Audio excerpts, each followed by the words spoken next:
Estamos no tópico acreditar. Fizemos aquela pausa rápida para o vídeo não ficar muito longo. Vamos aqui para a tela dando sequência. Então, Timothy Welsh é um PhD também em microbiologia molecular na Universidade de Bristol. Também publicou e apresentou mais de 400 artigos, ou seja, mais um dos cientistas aí renomado internacionalmente.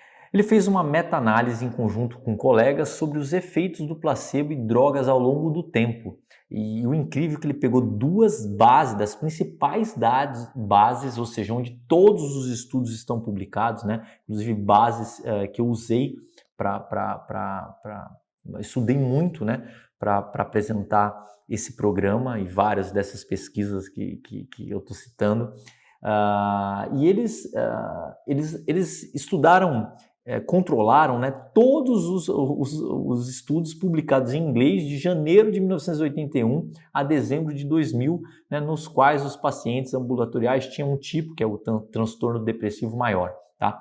Ele mostrou que à medida que aumentava a conscientização pública, né, sobre os antidepressivos, a resposta às drogas e aos placebos para a depressão também aumentava. Isso mostra como as crenças sobre a eficácia de um medicamento pode alterar, né, o efeito de prescrevê-lo, ou seja, começa a ter, né, popularizar um tal antidepressivo e aí o paciente pedindo, o próprio médico recomendando mais e esse cientista está mostrando através do tempo como isso literalmente acontece matematicamente.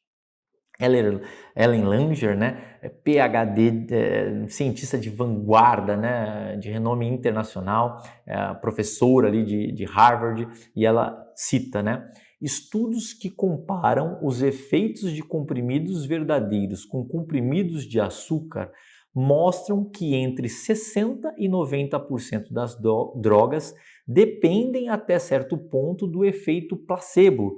Só lembrando, nós não estamos falando, peço desculpa novamente pelo termo, do Zé Mané da esquina que está afirmando isso. Nós estamos mostrando cientistas renomadíssimos, né, estudiosos, né, passaram a vida inteira estudando né, ciência, neurociência e assim por diante.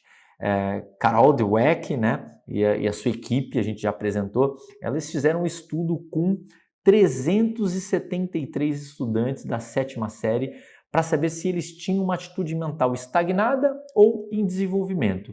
Eles monitoraram o desempenho dos alunos por 2 anos. A nota média do grupo com atitude mental estagnada permaneceu a mesma durante esses 2 anos e do outro grupo era crescente. Os estudantes, eles acreditavam, na verdade, os estudantes que acreditavam que podia melhorar, de fato, melhoravam.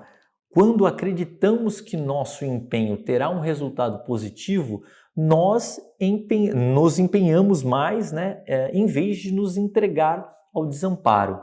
E ela cita: minhas pesquisas ao longo de 20 anos demonstram que a opinião que você adota a respeito de si mesmo afeta profundamente a maneira pela qual você leva a vida. Seguindo aqui, Alan Sachs, né, PhD pela Universidade de Toronto e professor, ele também fez um estudo com 112 contadores júniores e ele revelou o estudo que aqueles que acreditavam que seriam capazes, né, de atingir seus objetivos foram os mesmos que 10 meses mais tarde tiveram seu desempenho mais bem avaliado pelos chefes no trabalho. Quando você permite, né, aceitar que grande tem a ver com o que você pode se tornar, você vai ver a questão de outro modo. Então, Saber Batia, né, chegou à América com $250 apenas e com a crença que poderia construir um negócio mais rapidamente do que já haviam feito. Ele criou o Hotmail, até hoje uma das maiores plataformas de e-mail do mundo, né? E a Microsoft comprou por 400 milhões, né? Farouk Arjani, que era o seu mentor, afirma que a diferença dele era a habilidade de pensar grande. Olha que ponto importante aqui. Mesmo antes de ter um produto, Antes de ter dinheiro em mãos, ele já estava completamente convencido de que iria construir uma grande empresa que valeria centenas de milhões de dólares. E é o seguinte, a gente vai avançar e observe, para finalizar, o quanto extraordinário é esse tema, o quanto extraordinário é o nosso cérebro. Um estudo organizado, né, por Elia Krohn, que é PhD na Universidade de Stanford, ela fez junto esse estudo com a Ellen Langer, que eu já apresentei, PhD de vanguarda, né, respeitadíssima a vida inteira como neurocientista, como se fosse a mestre dos mestres, né? Elas fizeram juntas um estudo que reuniram 80 camareiras de 7 hotéis diferentes. Olha que fantástico, que extraordinário para a gente poder finalizar esse tópico com chave de ouro. Havia conhecimento, né, que em média as camareiras elas limpavam 15 quartos por dia, 20 minutos em cada quarto e que o serviço exigia muito fisicamente, naturalmente, né, óbvio. Elas foram divididas em duas situações diferentes. Foram informadas sobre os benefícios do exercício e a quantidade de calorias que queimavam diariamente, né? As pesquisadoras calcularam cada atividade e o tempo. Então, assim, que atividade que era? Aspirador de pó, esfregão no banheiro, troca de lençóis, quanto tempo em cada atividade, né? Então, elas receberam um papel com todas essas informações e também foram fixados na sala dos funcionários as informações de quais atividades elas faziam já no trabalho e quanto isso queimava de caloria. O outro grupo, ele serviu de controle. Eles receberam informações gerais sobre os benefícios dos exercícios, mas não sobre a quantidade ali específica de calorias queimadas do serviço que elas faziam. Então, as próprias camareiras divididas em dois grupos. Foi verificado que a atividade física fora do trabalho, foi verificada a alimentação, hábitos de bebidas, né, cigarro e também passaram por vários exames clínicos. Nenhum dos grupos mudou nada na rotina, como atividade física, bebida, alimentação, cigarro, né? Elas nem sabiam o objetivo da pesquisa. Um mês depois, os resultados foram fantásticos. O grupo das camareiras informadas sobre as calorias da sua atividade perderam peso significativamente. Elas baixaram o índice de massa corporal, a relação cintura-quadril e redução da pressão. As camareiras do grupo controle, elas não apresentaram melhorias desse tipo. O simples fato, preste atenção no que está sendo apresentado na pesquisa, elas não mudaram a atividade física nem antes, durante, nem depois. Elas já faziam um trabalho e nesse trabalho que elas faziam, elas exerciam alguma atividade física, porque elas tinham que limpar, tinham que abaixar, tinham que esfregar banheiro e assim por diante.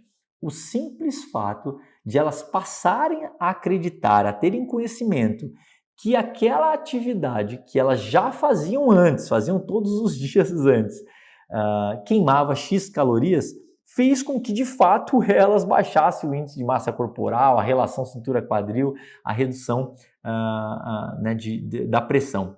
As estudiosas acreditam que, ao lembrá-las sobre a quantidade de exercício que faziam diariamente, elas alteraram as convicções, né, ou seja, a crença, acreditar, que tinham sobre si mesmas e sobre si mesmas. E seu corpo reagiu para tornar as convicções realidade.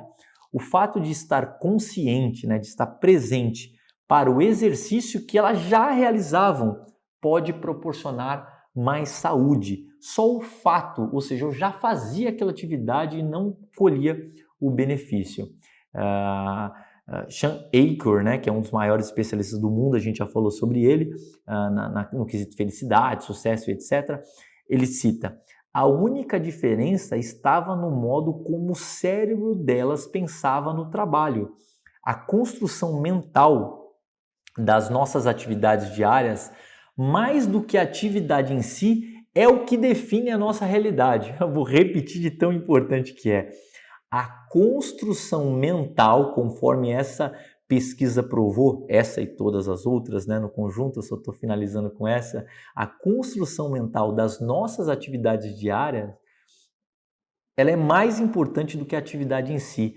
Ela é quem define a nossa realidade, para o bem e para o mal, né? A lição é muito forte. Não basta envolver-se em tarefas, seja atividade física, seja um trabalho voluntário, seja um jantar com a família, seja conversar com um amigo. Você precisa estar consciente daquilo, você precisa estar presente. O cérebro é organizado para agir de acordo com o que prevemos que acontecerá em seguida, tá? Os psicólogos chamam isso de teoria das expectativas. Olha o quão importante é isso, teoria das expectativas. O cérebro é organizado para agir de acordo com o que prevemos que vai acontecer. Então, se eu acho que eu não pratico atividade física, que é o caso dessas camareiras, né, por congruência, eu não acredito que terei os benefícios da atividade física, né? Se acho que pratico muita atividade física, por congruência, acredito que colherei os benefícios desse comportamento, conforme aconteceu posteriormente quando essas camareiras foram informadas.